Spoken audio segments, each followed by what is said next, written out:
പ്രിയപ്പെട്ടവരെ, നമ്മുടെ mother Teresa foundation of ഇന്ത്യയുടെ മെഡിക്കോ ഫെസ്റ്റ് എന്ന് പറയുമ്പോൾ കഴിഞ്ഞ വർഷമാണ് മെഡിക്കോ ഫെസ്റ്റ് 2023 നമ്മൾ വളരെ മനോഹരമായി കാട്ടാക്കടയുടെ ഹൃദയഭാഗത്ത് സംഘടിപ്പിച്ചത്. ഒരുപക്ഷെ അതിൻ്റെ ഏറ്റവും മുന്നിൽ നിന്നതും അതിൻ്റെ എല്ലാ തരത്തിലും ചുക്കാൻ പിടിച്ചതും ഒക്കെ തന്നെ നമ്മുടെ പ്രിയപ്പെട്ട ജിജി മാമാണ്. ഒരു മലയോര മേഖലയിൽ നിന്നും കാട്ടാക്കട പോലൊരു പ്രദേശത്ത് വന്ന് ഇത്രയധികം വിദ്യാർത്ഥികൾക്ക് ജീവിതത്തിലുടനീളം ഒരു വലിയ വഴി തുറന്നു കൊടുത്ത ഒരു സ്ത്രീ രത്നം തന്നെയാണ് നമ്മുടെ പ്രിയപ്പെട്ട ജിജി മാം.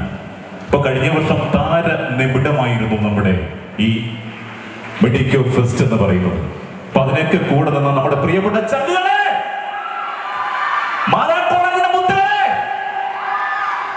നിങ്ങളോടാണ് ആദ്യം ഞങ്ങളൊരു സല്യൂട്ട് ചെയ്യുന്നത്. കാരണം നിങ്ങളാണ് ഈ പരിപാടിയുടെ ഊർജം. നിങ്ങൾ ഉണ്ടെങ്കിൽ മാത്രമേ ഈ പരിപാടിയുള്ളൂ. എന്തിനും ഏതിനും മേഡത്തോടും അല്ലെങ്കിൽ ഡോക്ടറോടും ഒപ്പം നിൽക്കുന്ന പ്രിയപ്പെട്ടവരെ, നിങ്ങളുടെ അനുവാദം കൂടി ചോദിച്ചുകൊണ്ട് ഞങ്ങൾ ഈ പരിപാടി ആരംഭിക്കുകയാണ്. അപ്പൊ നമ്മുടെ പരിപാടി ആരംഭിക്കുന്നതിന് മുമ്പായിട്ടൊരു വീഡിയോ പ്രൊഫൈലുണ്ട്. നമ്മുടെ ടീം അത് പ്ലേ ചെയ്യും, ഒന്ന് കാണാം.